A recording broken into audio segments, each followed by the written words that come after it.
Hi, everybody. Welcome. My name is Karen A. here in Jerusalem with the Reco12 podcast this summer in the Afro-Euro Timezone. Reco12 is a family of recovery resources that helps any addict in whatever fellowship they may find themselves. Many of our fellows have found recovery through the 12 steps in the big book of Alcoholics Anonymous. However, whatever has worked for you in connecting to your higher power, living more happy, joyous, and free, and spreading the recovery lifestyle around, we welcome you. Today, it is my honor to introduce you to Evan P., a fellow here in the Holy Land, not so far away from me. Evan P. will be sharing his experience, strength, and hope with his journey in Al-Anon, etc. If you'd like to contribute to Seven's Tradition, you can go to reco12.com/support. And we accept PayPal and Venmo to cover the costs of Zoom and other technological stuff.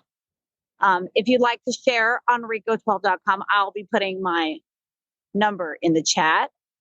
That is to say, if you'd like to participate in a podcast live and share your experience, strength, and hope, and you've recovered, you can reach out to me, or you could just go to the Reco12 website and let us know there, or record a sample share, and we will be sure to get in touch with you. If you know of any other folks who have a great message of hope and should be sharing, let me know. Without further ado, Evan, welcome. Thanks for joining us. Thank you for having me. I appreciate being able to be here. You have 25 minutes. The floor is yours. Oh, okay.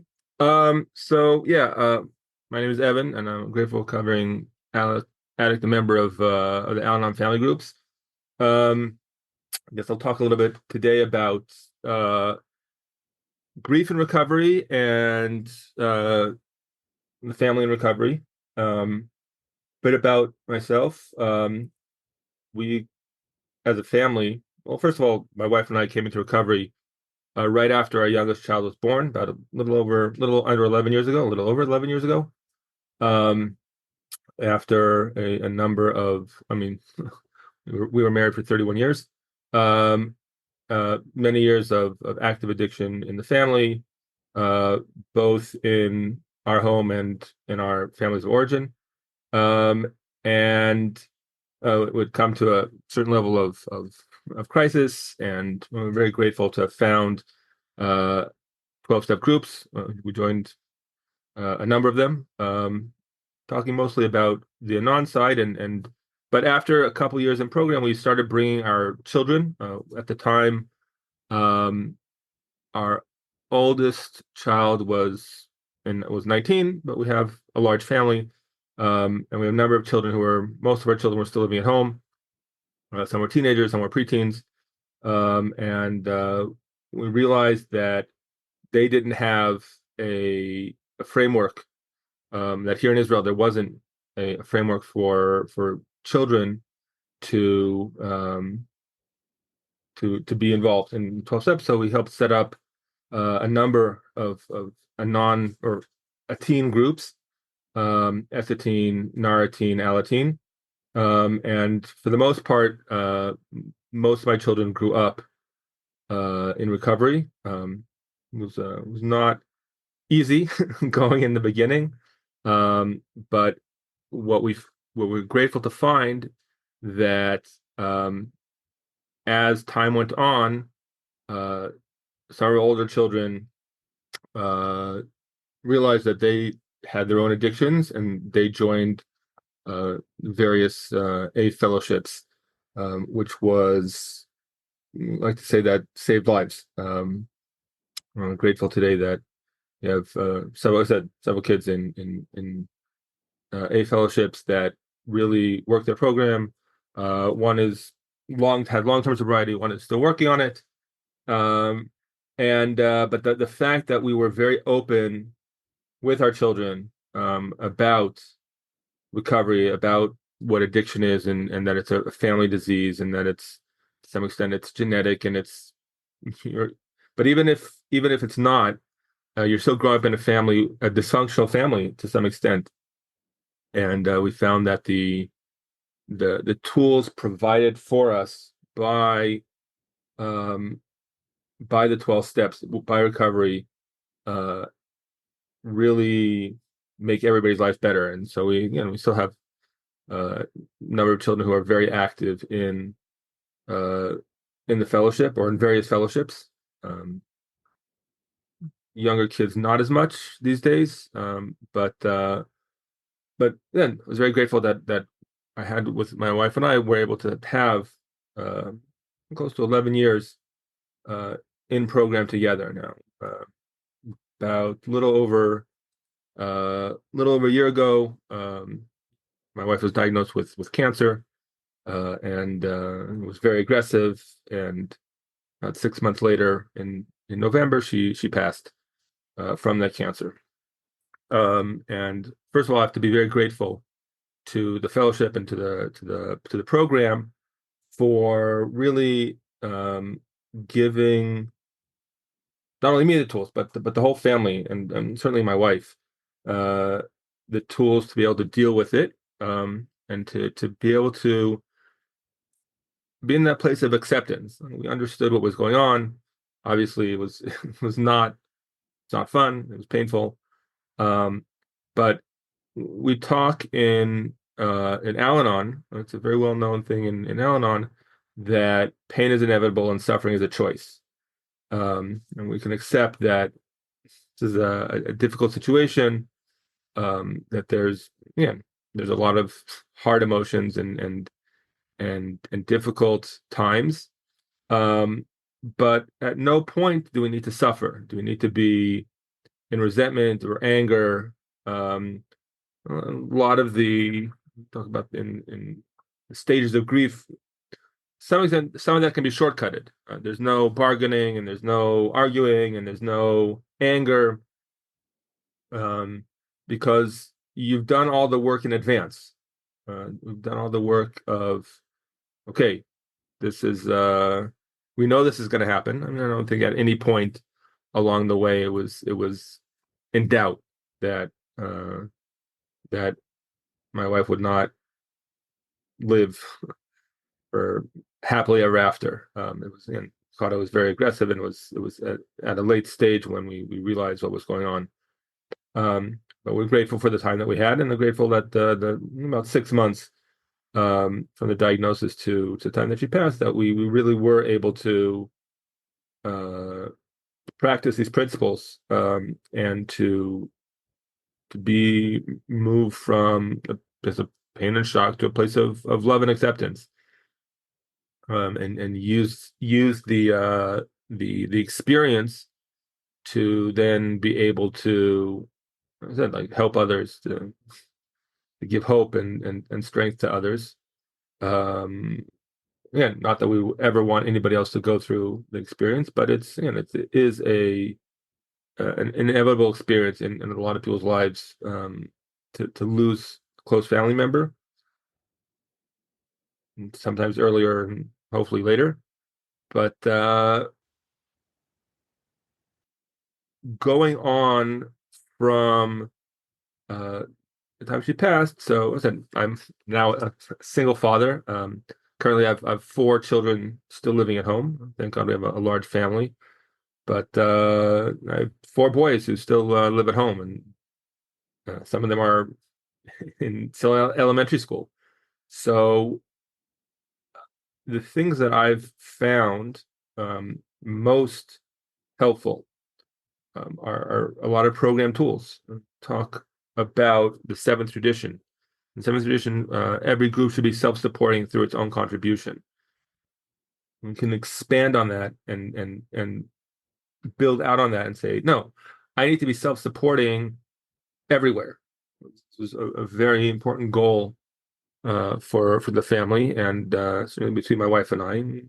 We're religious Jews, and it's the state of gender roles is generally pretty traditional. But I cook, I clean, I wash, I do ironing, I do laundry.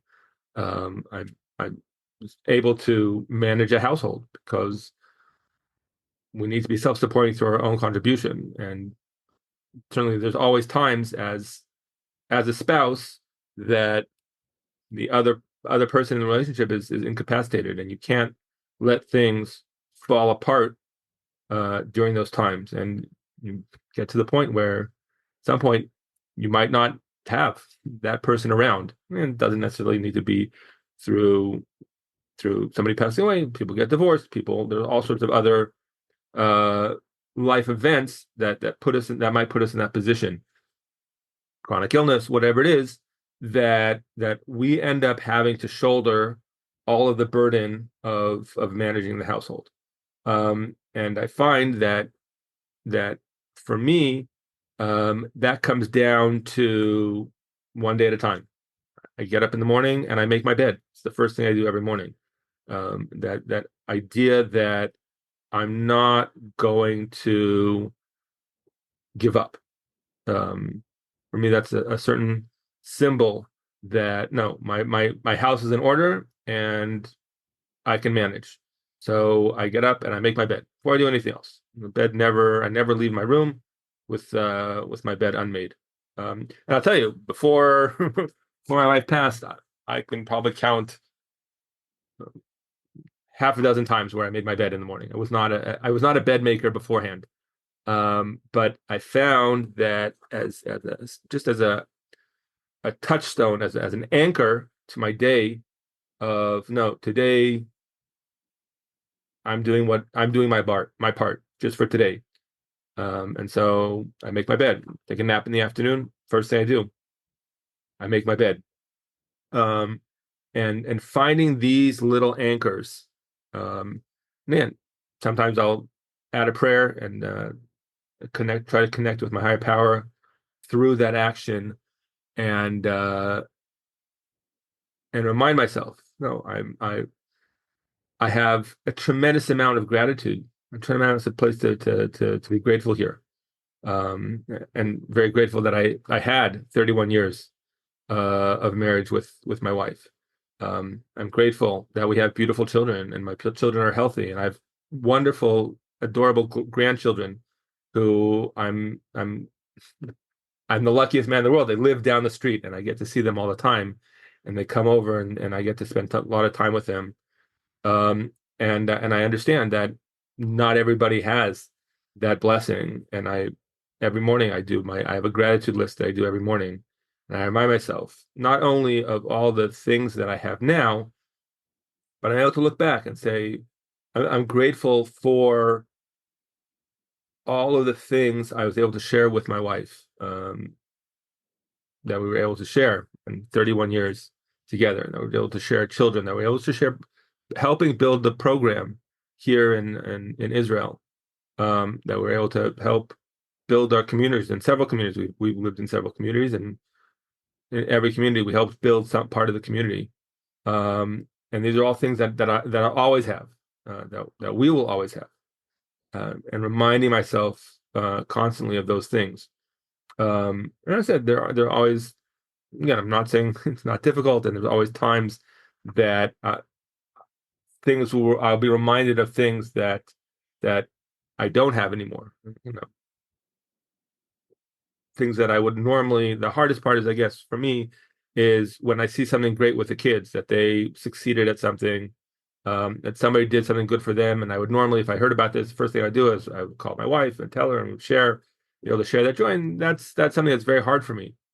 But I still have my higher power, for one, and I have some very, very close program friends that I'm able to share those things with, which helps. Not quite the same thing, but it does help. And having the recovery community. My wife was a very well-known sponsor. She sponsored women all over the world, in several Anon groups. And sometimes I'll get random calls or texts, or I'll go to speak at a meeting, or I'll show up at a meeting, and somebody will come up to me and say, I was one of your wife's sponsees. And that's always gives me that real sense of gratitude, that able to see that, you know what, our choice to come into to recovery and to work program together, and be a recovered family, has really helped a lot of people. So certainly recommend anybody who does have children, um, tell your kids you're in recovery. Give them the option of having these tools. And I see with my kids that the tools certainly saved them, and not only the ones who got sober, but the ones who had serious codependency issues growing up. And it's all a family issue, family disease. So they were able to find two married daughters, and their husbands are wonderful, healthy people, and that's really because of their working program, and they're working the steps with their sponsors and doing the work. So dealing with the grief side of things, as I said, it's a lot of it is, and one day at a time. The good days, the bad days, the days that I don't want to get out of bed in the morning, but what am I going to do? I have kids, and there's stuff to do, and I have a job, and it's one day at a time, one foot in front of the other. I get up every morning. I get out of bed, said I make my bed, I make a cup of coffee, and I sit down with my step 11 every morning, and I go through steps 1, 2, 3, and I go through my gratitudes, and I do go through several daily readers, and I try to expand my spiritual life, and I look for new types of things to read and to learn, and to expand my spiritual life. I have sponsees. I have a lot of sponsees, and I take service positions in meetings, and I whenever I get asked to speak, unless I have something already planned at that same time, I always try to say yes to go speak. So, and these are the things that really help me get through. And as the big book says, when we're disturbed, I always reach out. How can I help another person? I stay in contact with friends I know friends and program friends, and then I make an effort to reach out to friends that I know who are having a difficult time, and be there, and make sure that I'm not slipping back into that morbidity, that morbid self-reflection, that would be very easy. It would be very easy just to fall into that victimhood of poor me, look what happened. But program taught me I don't have to do that. Being happy, joyous, and free is something that I can do even in a difficult situation, even in a challenging environment. So I have a lot of gratitude there. Again, for the program, for the fellowship, and just for the tools that I didn't have growing up, that my wife didn't have growing up. So I'll share a couple things about from her, about that I was able to see about the amazing power of program, that so, and we don't like to speak ill of the dead, but my wife admitted a lot of times she was an angry, judgmental person, and she didn't want to be an angry, judgmental person. So she worked at it, and she worked at it, to the point where it must have been a few months before she passed. So she would walk to the park down. We have a park down the street, and she would walk to the park to meet my daughter and the grandkids, and sit with them for as long as she could. And then sometimes she'd fall asleep there, and then my daughter would help her home. And but she would walk slowly. It's not very far, a few hundred meters. And she was crossing the street, and a car drove up very quickly, and as she was at the stop walk, and she started honking. This person started honking, and she just walked on because she was already in the crosswalk, and the person zoomed around her and got out and started yelling at her that she was walking so slowly, and she's holding up traffic. There were no other cars, just this one guy. But he got out of the car to yell at her, and she said her first instinct was to see, "Can't you see that I'm dying from cancer?" But she realized no, that somebody who does that is going through a crisis. And the crisis could have started 5 minutes ago, and the crisis could have started 15 years ago. Whatever it is, and you don't add a crisis to a crisis. And she said, "Thank you. Have a nice day." And she walked off to go sit with to go sit with my daughter. And that level of okay, I can change. Everybody can change. I don't whatever my character defects are, um, I don't need to live with those character defects forever. I can say this, I don't want to be an angry person. I don't want to be a lazy person. I don't want to be a dishonest person. And working our program, and again, through the grace of God as I understand him, we're able to step out of those character defects and become different people, and become loving and kind people who can see only the good in other people, and not be stuck in resentment, and not be stuck in fear. And I'm grateful she when she passed, she was not afraid, and she was not resentful, and she was not angry.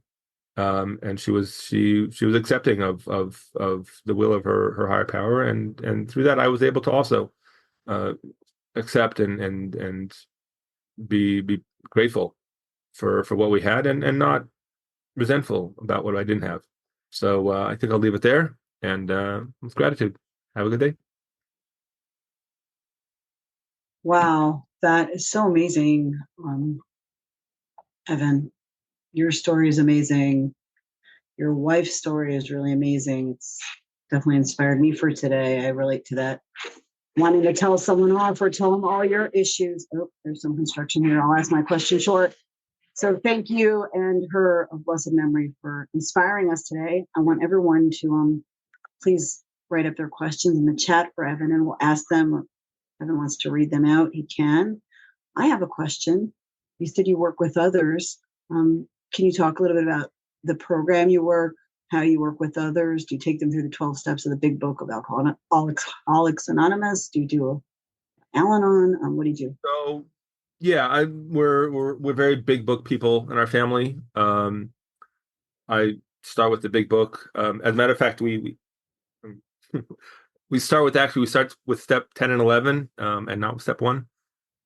And I always have all my sponsees start by reading the books, pages 84 to 88 in the big book, and start again taking what's written there and writing it as a list of actions. This happens, do this. I'm a computer guy, so so that kind of logic works very well for me. But it says, on awakening, do A, B, C, D. When you get ready for bed, do A, B, C, D. When you're disturbed, do A, B, C, D. And do that, and do that. How do I start my day? Look at the 24 hours ahead. What's going on today? Are there any points during the day that I know are going to be challenging? Okay, how do I prepare in advance for those things? I ask God, deliver me from anger, self-seeking, fear. And I start with that. And then again, just go through the steps. Again, through the big book, I do it. I'm very methodical. I try to get my sponsees to do it relatively quickly. Steps 4 can take a month or two, but everything else shouldn't take more than a few days per step. Obviously, step 9 can also take a bit longer, as far as actually doing the amends. But you can start it off and then already go on to the other steps. So yeah, it's 15, 20 minutes a day with a sponsee, 3 or 4 times a week. Obviously, I expect my sponsees to go to meetings, to take service positions. But that's And how long does it take you to get them through the 12 steps and up in sponsoring? So everybody's a little bit different. I mean, there's some people who are gung ho and realize, you know what, if I don't get through this, I'm going to die. And there are people who need to need to spend a little bit more time with their rock bottom. I said, I if I can get people through in 3 months, then that would be a win for me. But some people take 4 or 5 months. Some people, and for them, right? yeah. I said I think so. That's, but everybody. The truth is, to some extent, everybody goes at their own pace, and you're ready when you're ready. It's not something that you can necessarily push. Very, very, very important to remind people of 2 things. One, there's no recovery fairy. There's nothing, no magic thing's gonna come down with a magic wand and bop you on the head and say, "Oh, you're recovered." No such thing. Recovery is a daily slog of practicing these principles one day at a time. And I think that one of the important principles that I learned from program that can then be, again, worked on and added into the program is to breaking down things into bite-sized chunks, which is why I do like to start with step 10 is I can start practicing the spiritual principles on the smallest things available. In other words, I can't day one of walking into a program, and again, it doesn't matter if it's AA or Al-Anon or Nar-Anon or SA or OA, whatever it is, and say, okay, I hate my mother, fix it. It's not going to happen. It's not possible. But I can walk in and say, okay, how do I deal with missing the bus? How do I deal with I took something out of the oven and I dropped it on the floor? Or coming to program, one of those things could have like really ruined my day, or even ruined my week. But it's a small thing, and if I'm able to look at it as a small thing and say, okay, how do I emotionally deal with this minor inconvenience?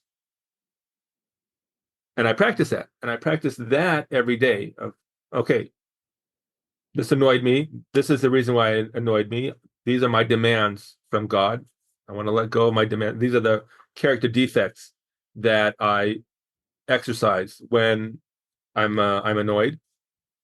Can I not do that for one day? Like we said in the just for today, for 12 hours, I cannot get angry over dropping something on the floor for 12 hours. I can do that. I can do that. But then I look at the why does it bother me that I drop something on the floor? And maybe I can let that go for 12 hours or 6 hours or 1 hour. And if I do that every day, then when the big things come, I've practiced. And then I'm a runner, and I done some half marathons, but I didn't wake up one morning able to run a half marathon. I ran a quarter mile, and then I ran a half mile, and then I ran a mile, and then I ran 2, and then 3, and then over the course of 6 months, I worked up to be able to run a half marathon. So it's the same thing is with emotional work or program work. I can't deal with giant things on the first day. I need to build up. So what I still do and what I work with all my sponsees is those small incremental things. Find something that bothered you today and do a 10 step on it. It doesn't matter, the small and really the smallest thing possible, because it's a risk-free endeavor. In other words, if I don't do it right or I mess something up in the process, it's not a big deal. It's nothing bad's going to happen. No, there's no difficult consequence of, okay, I mean, I already dropped the chicken on the floor. Nothing. If I don't, so I can break it down to that small thing. So, okay. So the question from Brindy, choosing to be happy, joyous, and free fit in with experience grief. So I mentioned that we say that so two things. First of all, I need to mentally make the switch that there's a difference between pain and suffering. It hurts. In other words, it hurts, and to some extent, it's a I wouldn't say a constant hurt, but it does come up and it hurts.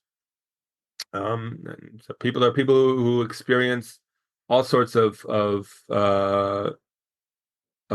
pain and for health reasons, for that they live with constant pain. But my attitude towards life is my choice. In other words, I'm given free will, and everything I tell myself about whatever it is simply a story that I tell myself. If I tell myself that I'm a victim, I'm a victim. If I tell myself that as a widower, I have to be miserable, I'm going to be miserable. I don't have to tell myself that story. I can tell myself a different story. I say to my sponsees and people who call and say, this person hates me, and they did this and this, and they hate me. And I say, this is a story you've made up for yourself. You don't know what they think this other person thinks of you. You have no idea. And if you're going to tell yourself a story, you might as well tell yourself a story that makes you feel good. So whatever grief comes from a story that I tell myself, that something has happened that I can't deal with, that something that crushes me. No, but that's not what happened. And that's the first part, and the second part is the gratitude part. If I spend my time when I think of my wife, looking at the things that we were able to share and the good things and all the things that I'm grateful to her for, that I'm grateful that I wouldn't have without her, then my whole mental interaction with her, my whole emotional interaction with her is positive. It's always I have good memories, I have good thoughts, I have good. It's all again, and that to some extent crowds out the pain, and what would be and again, I'm using the language that crowds out the suffering. So there doesn't need to be suffering, and so the next question is, how do busy people combine going to any length and living life on life's terms? So I think this is also a question of framing. If my goal is to practice these principles in all my affairs, then that's what I'm doing. Nothing. I don't have to really outside of the specific times that I'm working some specific set aside time for program in the morning, and then time to go to meetings, and then the rest of the day, I have the option of practicing these principles in all my affairs. And whenever something comes up, so with the step 10 stuff, whenever something comes up, it's always an opportunity to practice my program. What something happens? What does program tell me to do in this situation? Something nice happens, something difficult happens. I'm at work. Thank God I have a full-time job. There's no lack of opportunities to practice my principles at work. Part of a community, all these things. I have children, I have little children, or not so little, but they're whatever. My youngest is in sixth grade. Children are regularly a challenge, and I can practice my principles there. So having a busy life is actually a benefit. It gives me lots of opportunity to do these things. So hope that answers the question. Amazing. Amazing. Yeah. If you want something done, give it to a busy person. You've spoken so much about your sponsoring, your wife of blessed memory sponsoring. And I love that you're a runner because program is definitely a lifestyle. It's much like being an athlete. We got to stay in shape. We got to stay in spiritual shape. I personally relate to that. Just like we stay in physical shape and mental shape and spiritual shape. We make our bed just like the athlete. Does what he has to do. He has his protein drink. He eats his pasta or whatever.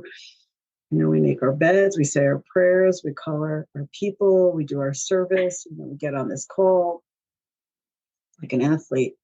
Talk to me about the benefits. Talk to me about the upside. What is the beauty? What have you gotten out of working with others, out of doing service? So first of all, aside from a modicum of sanity, of course, right? So I guess that's that at some point, that's the main thing, that I can be happy, joyous, and free in even the most trying situations. At the beginning of COVID, my oldest son was also diagnosed with cancer, and we really spent the first year of COVID going back and forth to the hospital, surgeries and chemotherapy, and I'm grateful that he's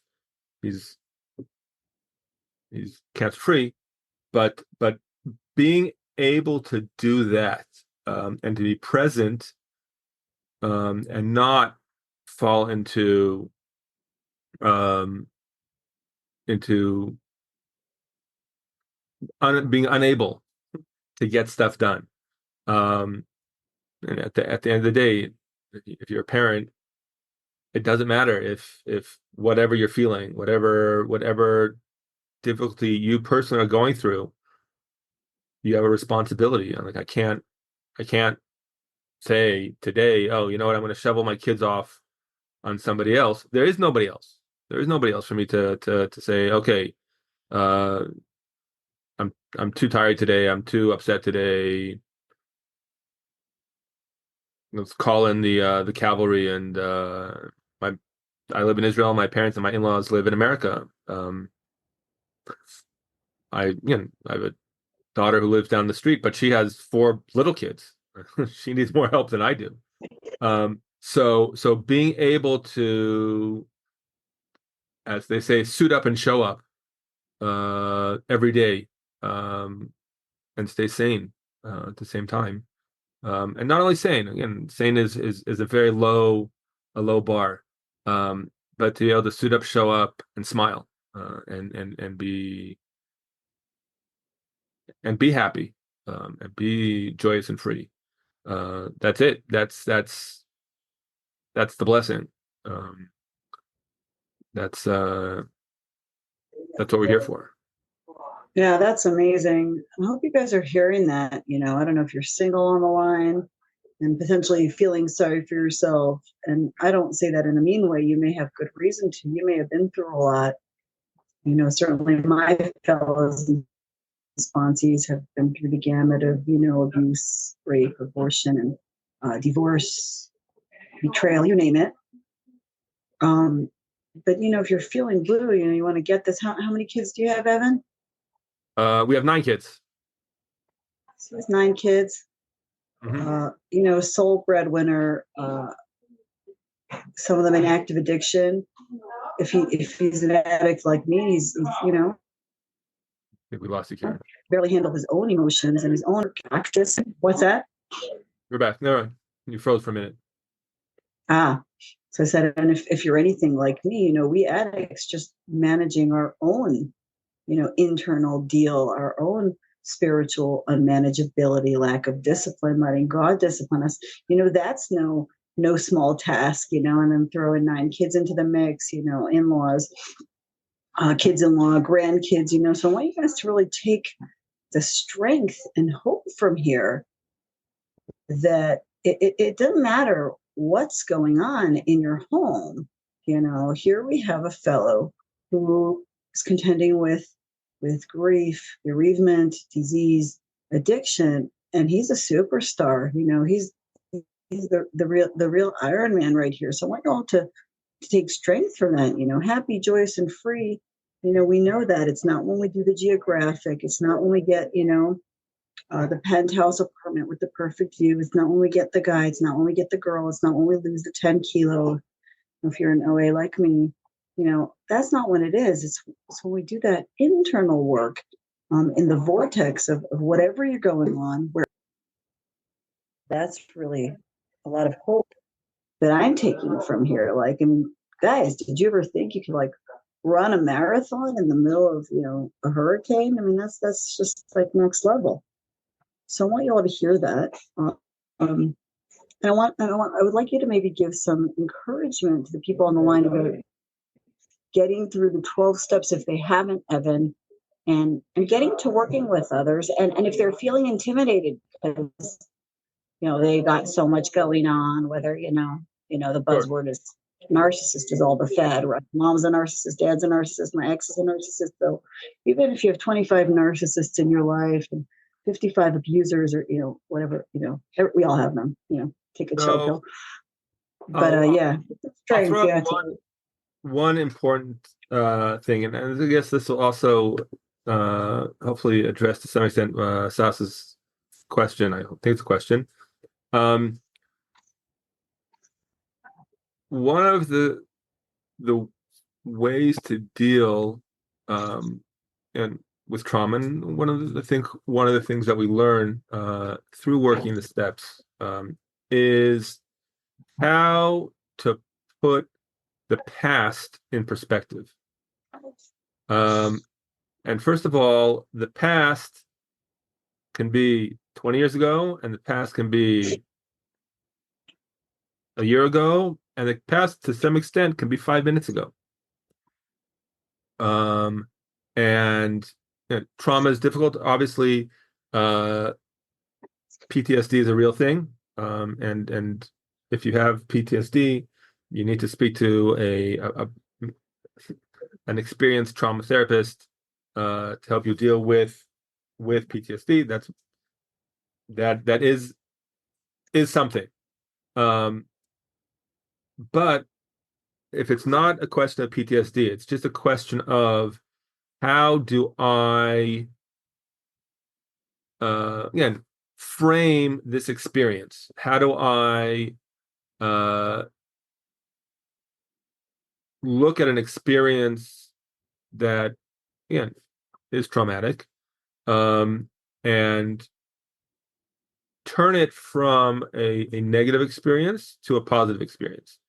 And again, just because, and this is again a big part for me with step 8, talking about specific steps, is step 8 is made a list of all people we have harmed and became willing to make amends to them all, is learning how to put other people's actions out of mind. I'm not responsible for anybody else's actions, and therefore other people's actions aren't my problem. And when I adopt other people's problems, other people's actions, that's when I'm feeling that trauma, when I'm feeling that whether I have some sort of responsibility for the behavior, or again, I have this ongoing symbiotic, or more likely parasitic, relationship with this other person, and I need to forgive them. Again, I don't say that what they did is okay. Forgiving doesn't mean absolution. I'm a human being. That's not a power that I have. That's between them and their higher power. I can forgive them which means I can let go of that connection. I can say they did X, but hey, that X is not happening right now. Right now, I'm sitting in my office and have my comfortable chair and I have my drink and I have wonderful people to talk to. And I'm going to stick with that. And I'm going to be in that position and not in the position of, oh, this kid beat me up in high school. Or this person abused me in this way or that way. No, that's not going on right now. Obviously, if I am in an abusive relationship, I need to get out of that relationship. That goes without saying. We never want to put ourselves willingly or leave ourselves willingly in an abusive relationship. But when we are out, take whatever proper precautions. There's a lot of technical steps to do on that side, but we're talking about on the recovery side, this idea of forgiveness, and that's a huge part of healing from any difficult situation, that I'm able to forgive the other person whatever they did. Again, it's not transactional. I'll forgive you if you forgive me. I'll forgive you if you promise not to do it again. I'll forgive you if you give me a break on whatever it is. No, I forgive somebody else because it's not my job to carry their burden. To some extent, it's not my job to say what they did is good or bad. I mean, again, I'm not the judge. That there's already a judge. That position's already taken. It's not me. So stepping away from that, just having that break, that emotional break with the person in question is what forgiveness is, and say, not my problem. Yeah. So I'm gonna jump in here. Evan said a lot of great things. That was just such a packed answer. The first and important thing, I'm going to, take us back to what he was referring, which of course is the big book of Alcoholics Anonymous, which is we go to the properly appointed authority, right? If you have trauma, you go to a trauma specialist, whether that's a psychologist, psychiatrist, a social worker, if you prefer a healer, we go to the right person. We've got legal issues, we go to a lawyer. If we've got outstanding debt, we go to a debt counselor. If we have to do our taxes, we go to an accountant. So make sure you go to properly appointed authority. Many of us fellows do both, right? And that's a winning combo. Doing your 12-step work. And that's part of letting God discipline us. That's part of being responsible, right? If I have trauma, I go see a therapist, I go for EMDR or what have you, so that, I'm using the tools that God has given me to break free of the shackles of whatever has been put in my place. Now, I'm going to also call your attention to the big book's step 4, right? And what you're saying is hard, and what you're saying is valid, but right, how we roll here in the rooms is that putting out of our minds the wrongs others have done. Sorry, I have some background noise. Putting out of our minds the wrongs others have done. We look at where were we at fault, where were we to blame. Now, you're certainly not to blame for being carjacked and having someone put a gun to your head. That person certainly did something wrong, to put it mildly, but how we roll around here is we don't look at him, whether he's a criminal, a psychopath, we just look at them. They're a spiritually sick person, right? God saved me from being angry. How can I be helpful? But this is a hard one, right? Where was I at fault? Where was I to blame? Some maniac put a gun to someone's head. But it's like, and this is for any step 4 is, of course, where am I at fault? Where am I to blame? Where I forgot that God has a plan for me. Oops, momentary lapse of insanity. I forgot that this is part of my path. Yeah. Evan's dealing with cancer. I dealt with, parents with dementia, whatever, a parent losing their millions, and having to bearing a brother to addiction. You may deal with that theft. And, the other person has parents who are, shooting heroin. But all of us, yes, all of us, putting out of our mind, it's like a lot easier to stomach that when it's just my teenager having attitude, which, by the way, happens very regularly. That's much easier. Where am I at fault? Where am I to blame? It's kind of like, it kind of makes sense there, right? Because they're just a kid and they're God's child. And, we can kind of get our head around the fact that they're beautiful, even though they don't always seem that way in the teen years. But yeah, it's like also talking about the mugger, the rapist, the narcissist, the serial killer, the liar, you name it, we're doing that. And that's where we get real deep in step 4. And probably every person on your resentment list of step 4 is like, where was I dishonest? I thought I was running the show. I thought I knew better. And I thought, I know how this script should go, especially if you're from Los Angeles like me, we do screenplays, I know how this should play out. Anyway, our time is just about up. This has been so helpful. Evan, maybe put your number in the chat if people want to reach out to you, if they're looking for fellowship or sponsorship. It's in my my name, but oh, cool. That's right, it is.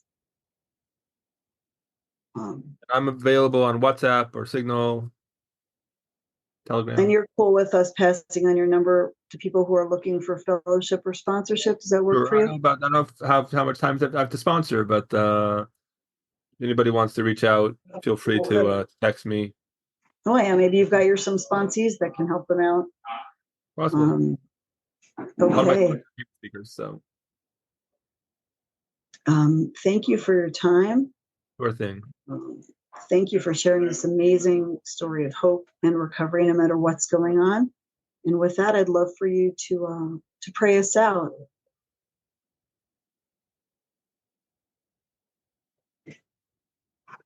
God, grant me the serenity to accept the things I cannot change, the courage to change the things I can, and the wisdom to know the difference. Your will, not mine, be done. Amen. Let's all of us, intelligent, agent spearheads of God's everlasting creation, let's take that into our day. And I'm going to wish you all that it may be blessed and beautiful. And may we all do our main job. I've seen stars fall from above. I've fallen in and out of love. I've been high and I've been low. Now I know I just can't do this on my own. I've seen a boy become a man. He got lost without a plan. He's so far away from home. Now I know I just can't do this on my own. Your arms surrounding me. Your touch is grounding me. No longer searching for purpose all alone. 'Cause now I know that I just can't do this on my own.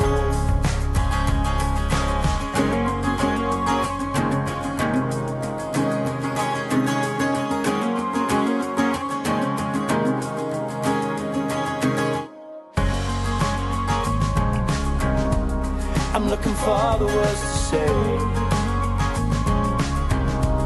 You make the world a better place, and I can call that place my home. 'Cause now I know that I just can't do this on my own. Your arms surrounding me.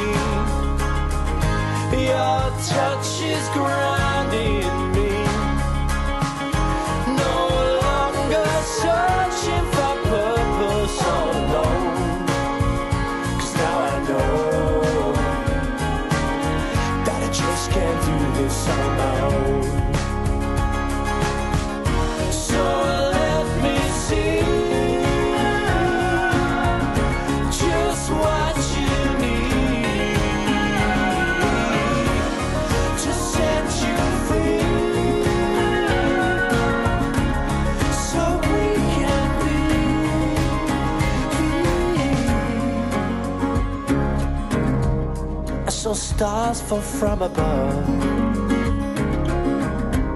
I fell in and out of love. I got high and I fell low. But now I know that I just can't do this on my own.